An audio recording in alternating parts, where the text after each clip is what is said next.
There's Leslie, and welcome to your core companion.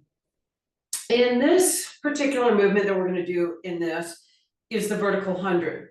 Anytime I see images of the 100, there's always a woman, and you look at her neck, and all these muscles are bulging out. And then you're here, and now you're here, and now you're saying, okay, hip flexors, go to work. Now, Pilates knew what he knew back then, and I'll give credit where credit is due, but back then there wasn't imaging such as being able to do EMG studies on how much is the core being activated or the transverse abdominis versus the hip flexors. You know, dancers needed extremely strong hip flexors, of which case so many of the Pilates exercises are flexion. Is to where, in all honesty, our society needs extension and rotation. And if all we're doing is this motion here, we're perpetuating bad posture. So there's so many ways to do the 100, from using a TheraBand, using your springboard, and or using handheld weights. We think of using our core is by laying on our back, but at the end of the day, every time we move, our core is being activated.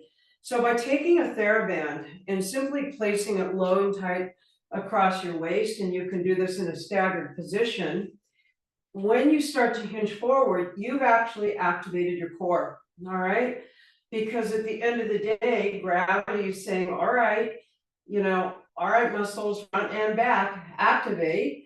And now when you start to press the arms back in a strong motion here, you're going to feel triceps, you're going to feel the core, and taking a deep breath in, deep breath out here. So like 5 counts, and that inhale and exhale, we're activating our triceps, and we're opening the chest as to where this position here is closing the chest.